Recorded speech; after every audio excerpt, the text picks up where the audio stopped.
a coisa fica quente. Essa mulher me usa. Quero só que se arrepende algum botão da sua casa. Com essa maravilhosa introdução do rei Roberto Carlos, sim, eu adoro Roberto Carlos, pessoal. Não adianta falar, mas é coisa de velho. Cara, então eu devo ser velho, porque eu me amarro. E quem diz que se amarra fala, eu gosto da fase rock and roll do Roberto Carlos. Cara, eu gosto da fase do Roberto Carlos de qualquer forma. Fase rock and roll, fase romântica, eu acho ele sensacional, me amarro.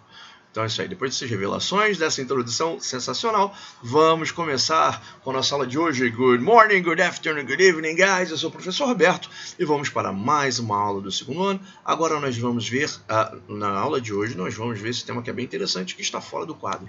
Agora sim, nós vamos falar sobre modal verbs.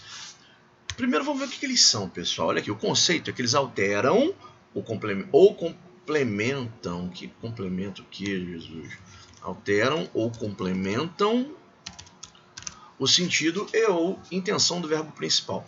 Pessoal, na prática a gente vai ver já, mas o que eu quero que vocês entendam é que historicamente, o que acontece? Vamos falar da nossa língua, né? Nossa língua português, língua portuguesa, língua espanhola, a língua italiana, essas línguas de origem latina, elas têm essas características de inflexão tonal, muitas vezes, né, para a gente fazer perguntas, para a gente exclamar, para a gente dar ênfase, a gente coloca muito no tom, na forma da gente se expressar, né? Para você xingar alguém ou para você, sei lá, falar que ama alguém, você tem inflexões, você faz inflexões, você tem muito body language nisso aí envolvido. E isso é muito característico dessas línguas latinas, por isso que falam que os latinos têm um comportamento mais caliente, né?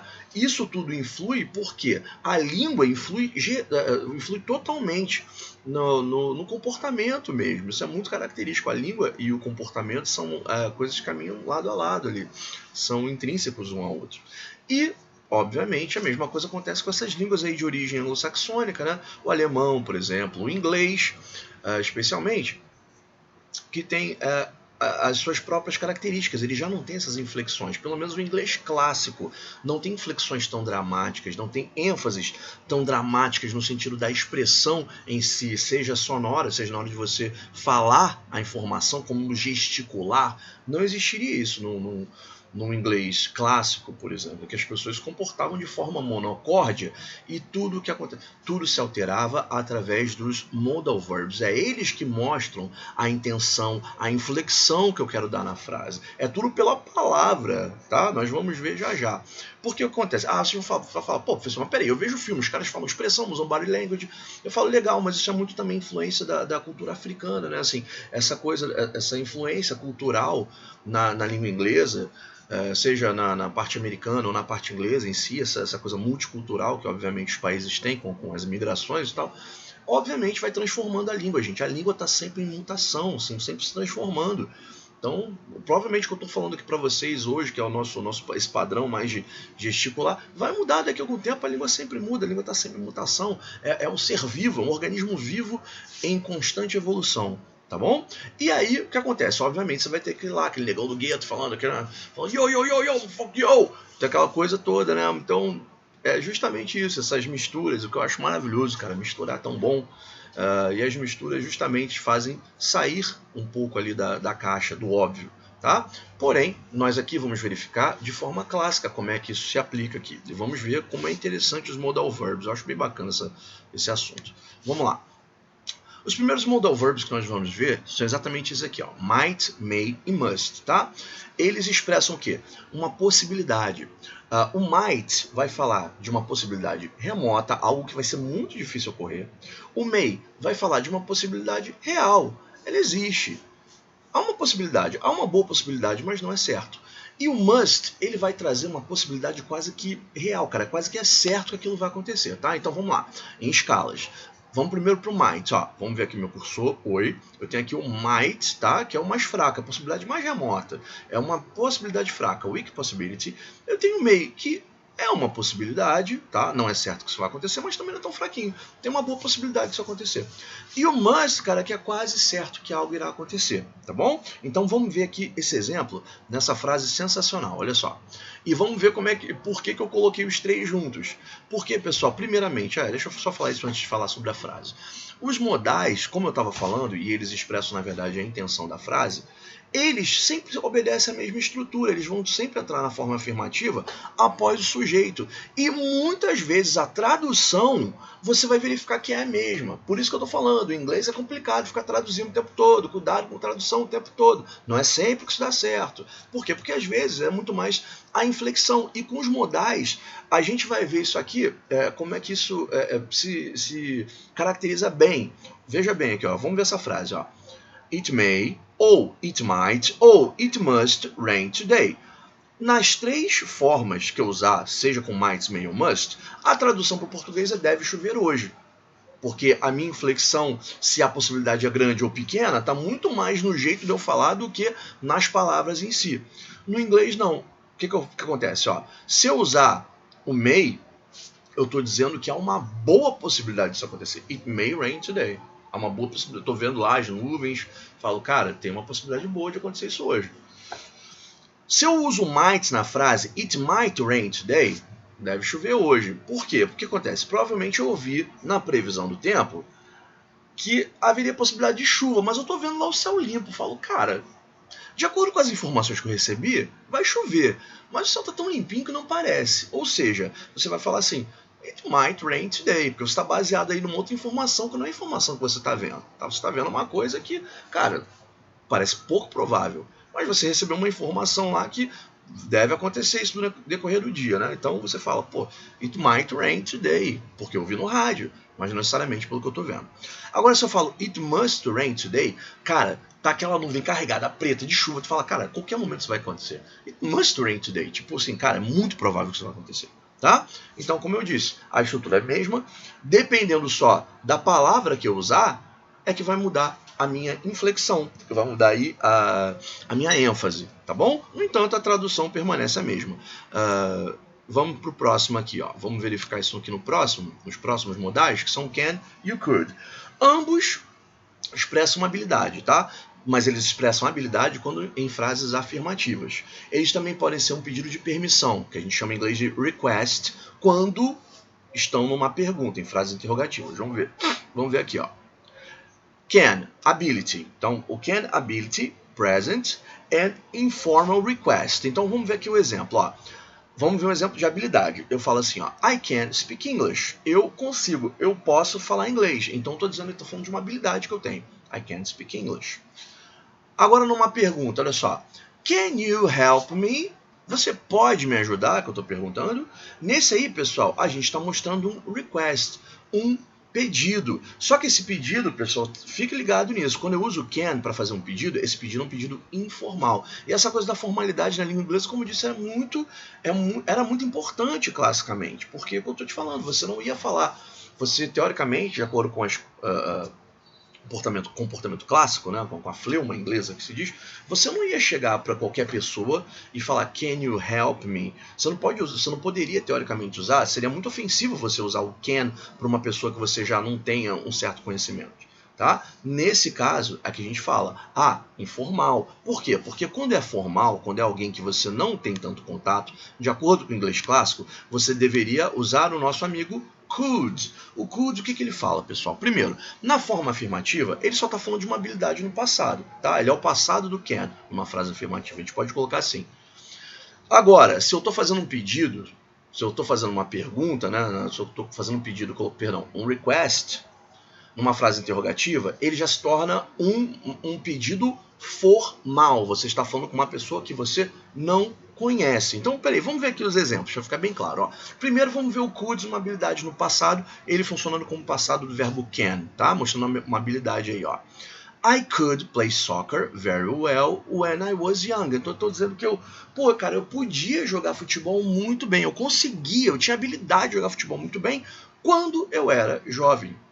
O que no meu caso é realidade. Eu ainda sou um bom goleiro, mas caramba, jogar na linha eu era realmente legal, cara. Eu jogava maneiro, mas hoje em dia, nossa, perna pesada. Vamos lá pro próximo aqui. Agora vamos ver um exemplo de formal request, tá? Uma pergunta aí, um pedido. Só que aí a gente vai fazer um pedido formal, uma pessoa que você não conhece. Então você fala, could you sign it here, please? Você poderia assinar aqui, por favor? Usando o could, ele se torna formal. Ou seja, você já não está sendo ofensivo de acordo com os padrões de educação clássicos, tá bom? Se bem que eu sugiro sempre você usar esses quando uma pessoa que você não conhece. É sempre de bom tom você ser educado. Por que não? Por que a gente tem que ser... por que a gente tem que mostrar que a gente não sabe se comportar? Não. Vamos ao could, se puder. Pessoal, agora seguindo... Pega esse could aí nessa interrogativa. Could you sign it here, please? É uma request formal, como eu falei, né?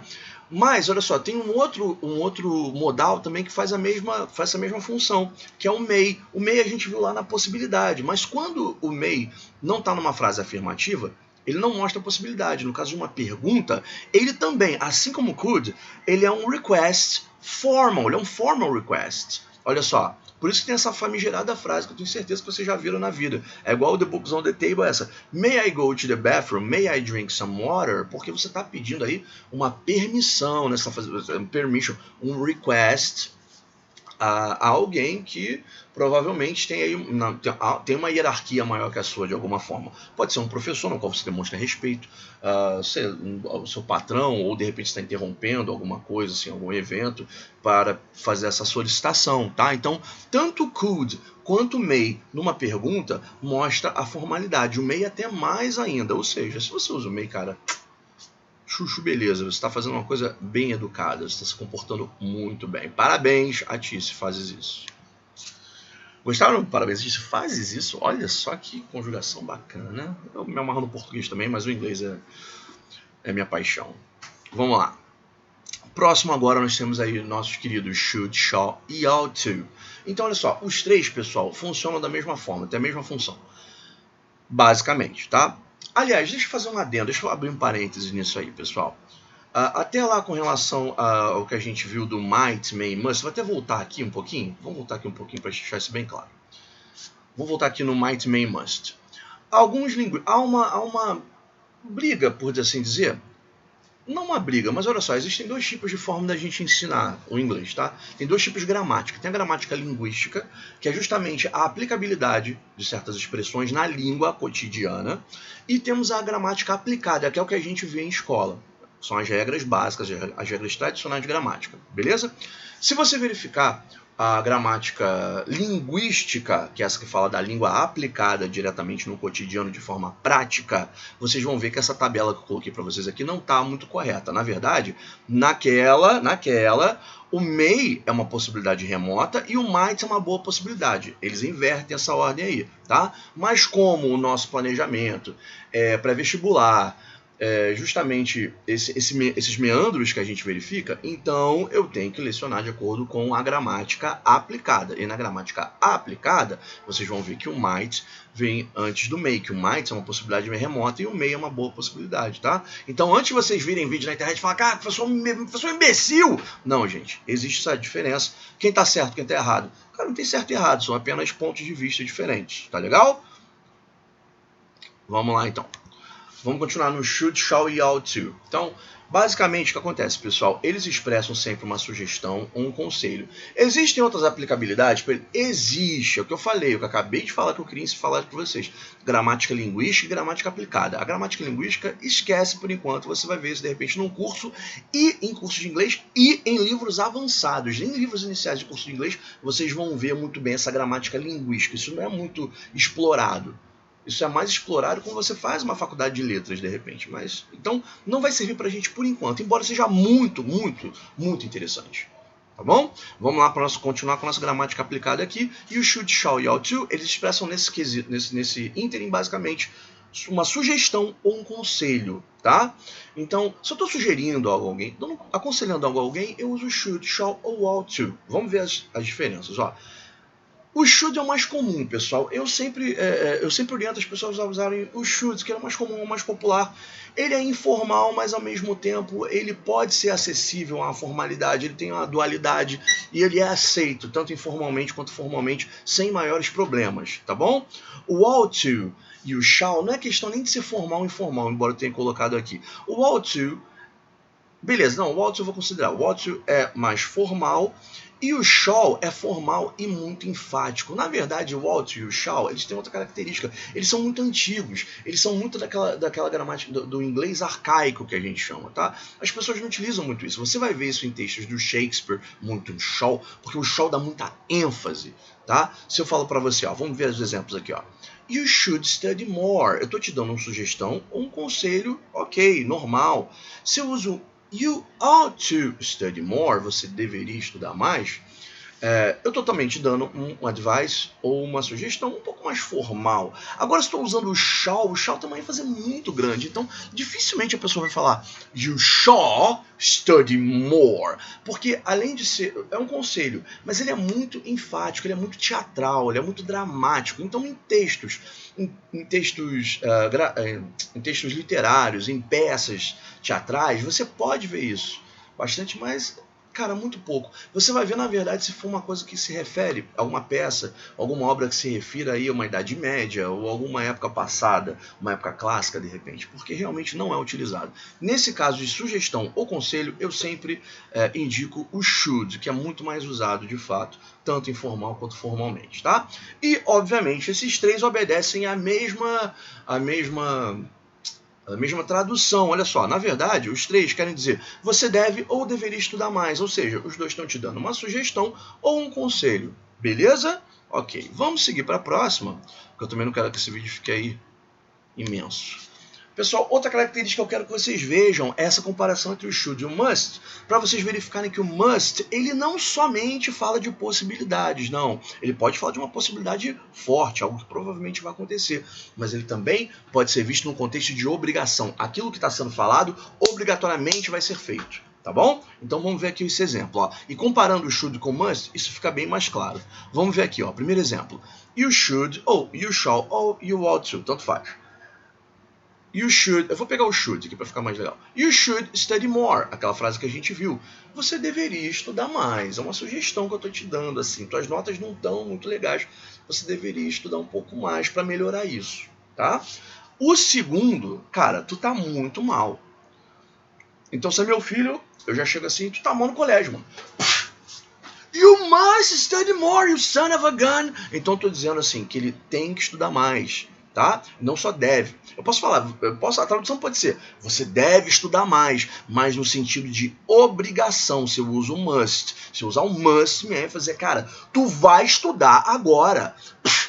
E vai lá. Eu não estou dando uma sugestão, eu estou dizendo para ele que ele tem que fazer isso, é obrigação dele fazer isso agora. You must study more because your grades are terrible. Porque suas notas estão terríveis. Tá bom, pessoal? Eu nem tenho filho, pessoal, então não se preocupe. Vamos lá. Outra forma também de a gente verificar o mustn't, é legal comparar com o shouldn't, no caso, que é a forma negativa, né? Esse mustn't, também sem a pronúncia essa, é mustn't. Esse mustn't, na verdade, é o must not. E o must, quando está na negativa, ele mostra um sentido de prohibition, ou seja, aquilo que está sendo dito é o contrário de obrigação. Você, não é que no primeiro lá era algo que você tinha que fazer, obrigação. Agora eu estou dizendo algo que você não pode fazer de jeito nenhum, tá bom? Então vamos ver aqui, ó, olha o exemplo, ó. You shouldn't give him any money. Você não deveria dar ele nenhum dinheiro, tá? E aí, tipo, sei lá, o contexto. Não sei, de repente alguém pedindo na rua, que você sabe que é pedinte, que lá não vale lá muita coisa, enfim, tanto faz. Então, primeira pessoa aqui, na primeira frase, tá sugerindo, olha, você não deveria dar dinheiro a ele. You shouldn't give him any money. Tá bom? Porque ele vai gastar com coisas que não deve. Ou qualquer coisa que o vale. Esse é o subtexto, tá, pessoal? Agora, no segundo, veja bem, o segundo eu tô falando you mustn't give him any money.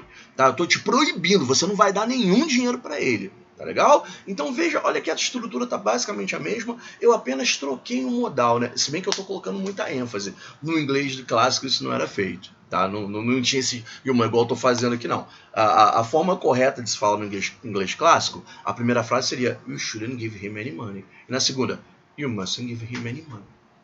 não tem ênfase em nada tonal. A ênfase, na verdade, é somente na palavra. Tá legal? Então, shouldn't, eu estou sugerindo. Se eu estou usando mustn't, eu estou proibindo, tá? Então, no inglês, resumindo, pessoal, no inglês clássico, não tem essas inflexões, essa tonalidade que estou dando. Estou fazendo essa inflexão toda para vocês verificarem, mas no inglês clássico eles não falavam assim, beleza? É o que eu falei, o comportamento é sempre muito monocórdico, muito linear, não tem esses exageros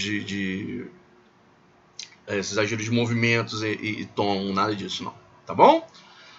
Vamos lá, já viu isso? Vamos ver agora o will e o would. São os últimos modais que nós temos aí. E eles, assim, eu podia desversar aqui um monte de coisa sobre o will e o would. Por que eles são modais? Sim, pessoal, eu vou me ater aos fatos. Só eu não vou entrar muito no mérito por quê. Mas o will e o would, eles têm dupla função. Eles tanto são modais, como eles são também... como é que é o nome, meu Deus? Verbos auxiliares do futuro, tá bom? Vamos ver aqui, assim, não vou entrar muito no mérito. Pô, mas por que é modal? Fica só com isso na cabeça por enquanto, que é só isso que a gente vai precisar. Como eu falei, um dia, se você fizer faculdade de letras, você vai ver, porque por enquanto essa informação não vai ser muito importante pra gente, vai aumentar muito. Tá? Se eu estivesse em sala de aula, eu falaria pra vocês sem problema, mas aqui eu vou perder um tempo e aumentar o vídeo com uma carga que realmente não é lá muito significativa. Aliás, deixa eu só ver quanto é que tá esse vídeo já. Está muito grande. 20 minutos. Beleza, a gente tá na marca legal aí. Já vai acabar? Então vamos lá. Will e would. Basicamente, então, o will, pessoal, ele expressa o futuro. O will, antes de um verbo, coloca esse verbo no futuro. Então vamos ver aqui, ó. E um futuro certo, algo que certamente vai acontecer, tá? Então olha só. I will study English next year. Eu tô dizendo que no ano que vem, cara, eu vou estudar inglês. Eu vou fazer isso. Tem essa meta na minha vida. Isso vai acontecer. Agora, se eu usar I would study English, olha lá, a estrutura é a mesma. Mudei do will para o would. Mas agora eu estou falando de uma futura intenção, mas no sentido de possibilidade. Cara, eu ainda vou fazer isso. I would study English. I would study English. Pô, eu iria estudar inglês. Eu estudaria inglês. Estudaria, isso é algo que eu faria. Há uma possibilidade, mas ainda não é certo, não é um plano na minha vida. É somente uma possibilidade que eu estou avaliando, tá bom? Então, basicamente é isso, pessoal. Futuro e futuro do pretérito nesses casos, tá legal? O will, futuro, e o would, algo que é incerto, algo que eu estou enxergando como possibilidade. E estou verificando a possibilidade de vir a acontecer, mas não é um plano ainda. Vamos ver agora. Sim, agora vamos ver a forma interrogativa dos modais, pessoal. Muito fácil, essa parte mais fácil que tem. Para você colocar um modal na forma interrogativa, é só você trocar ele de lugar com o sujeito. Olha só. Em vez de eu vou colocar you para ficar mais bonitinho aqui para vocês. You can sing very well. Estou dizendo que você tem habilidade, você consegue cantar muito bem, você pode cantar muito bem. Só que na segunda eu quero te perguntar se você tem essa habilidade, se você consegue cantar muito bem. O que eu faço? Só inverto o can com you, que é o sujeito da frase. Então virou Can you sing very well? Beleza? Na segunda, they should go now. Olha a minha sugestão aí. They should go now. Eles deveriam ir agora. Por quê? Provavelmente eles não estão lá se comportando muito bem, não está me agradando. E como eu sou educado, não vou expulsar. Eu estou falando que eles deveriam ir agora. É uma sugestão. Cara, uma sugestão. They should go now. Não está ficando legal. Olha só, para fazer a pergunta. Aí a outra pessoa te pergunta, should they go now? Eles deveriam ir agora? Sério mesmo? O que está acontecendo? Então, para fazer essa pergunta, só troquei o sujeito com should, com o modal. Should they go now? O resto permaneceu o mesmo e assim tivemos uma pergunta. Ok? Vamos ver o próximo. Agora que isso for bem claro, vamos ver agora a forma negativa. A forma negativa também facilita, mais fácil ainda, pessoal. Veja bem, olha a frase. I may come to your house later. Olha só, estou usando esse may na forma afirmativa, ou seja, eu estou dizendo que é uma boa possibilidade. Não é uma possibilidade remota e também não está quase certo. Mas é uma boa possibilidade de eu ir à sua casa mais tarde. I may come to your house later. Então provavelmente vai haver alguma outra frase mostrando que, cara, eu tenho que fazer algumas coisas aqui. Vou tentar me apressar, mas há uma grande possibilidade, uma boa possibilidade. Tá bom? Agora se eu falo, I may not come to your house later, é porque provavelmente a possibilidade já está se esgotando, assim, há pouca possibilidade. I may not come to your house later. Posso usar isso também. E se eu falo may not ou might not, dá ênfase de menor ainda, tá? I may not come to your house later. Tô dizendo, cara, há pouca possibilidade. E se eu falar I might not come to your house later, há uma possibilidade menor ainda. Tô dizendo que caraca, quase certo que isso não vai acontecer, tá bom? Lembre-se disso, pessoal. Lembre-se desses gatilhos e observem que, eu só coloquei o not depois do may e já virou uma frase negativa. Isso vai acontecer sempre com os modais. Eu posso fazer a mesma frase afirmativa colocando o not depois do may e antes do verbo principal. Acabou. Já tem minha negação ali, tá bom? Olha aqui. Jesus, o que eu fiz aqui na segunda? Deixa eu te corrigir rapidinho aqui. They would not. Agora sim. They would come to the party. Eles viriam à festa. Assim, eles estão provavelmente eles deixaram alguma condição de, cara, não faz parte dos planos, mas eu vou tentar me adaptar. Então, they would come to the party. Já funciona aí com uma certa possibilidade no futuro. They would not come to the party. Eles já estão negando aí, falando que não há essa possibilidade. Beleza? E agora, pessoal, por último, gostaria de mostrar a vocês o seguinte: as formas de contração as contrações da forma negativa. Sim, elas existem quando a gente tem modais também. Nem sempre elas ficam muito legais, ou soam muito bem, ou a escrita, enfim, nem sempre elas facilitam. Então, nem sempre eu aconselho vocês a usarem. De qualquer forma, aqui estão elas. Ó, might, negativa. Might not, que eu acho bacana. E temos também o mightn't, tá bom? Eu gosto desses. May not e mayn't. Eu acho esse mayn't horrível. Então, assim, esse may not eu acho que fica bem mais legal. Must not e mustn't, tá? Lembrando que nesse caso aqui, pessoal, os dois funcionam da mesma forma, mas o must not dá ainda mais ênfase. They must not come to the party. É mais forte do que they mustn't come to the party. Então, tudo depende aí da inflexão dramática que você quer dar à frase, tá? E temos aí can. E aí, a negativa cannot, é assim juntinho mesmo, tá? Ou can't, que é o mais comum e é que eu realmente indico a vocês. Could not, couldn't. O couldn't aqui é bem mais usado que o could not. Na verdade, ambos funcionam. Should not e shouldn't, tá? É o que eu falei, nem sempre eu gosto do not, pessoal, porque o not dá muita ênfase. Então, nem sempre eu acho que fica natural você falar should not. Então, dependendo do caso, couldn't e shouldn't, eu sempre digo vocês a usar a forma contract, fica bem mais natural, especialmente quando falado, né? Embora, que eu falei, aqui não é inglês linguístico, aqui é gramática aplicada, não gramática linguística. Então são só sugestões, mas nada além disso. Shall, negativa, shall not ou shan't, os dois funcionam, tá? Embora o shall praticamente não seja usado. Assim como o ought to, se for negativa, ought not to ou oughtn't to. Eu particularmente detesto o ought, tá? Então qualquer uma dessas eu acho horrível. Will, você tem will not e want. Claro que eu vou sugerir o want, gente. É muito mais natural, as pessoas usam bem mais, tá? E o would, tem o would not e eu também sugeriria o wouldn't. Acho bem mais bacana. O wouldn't mais tranquilo para você falar, né?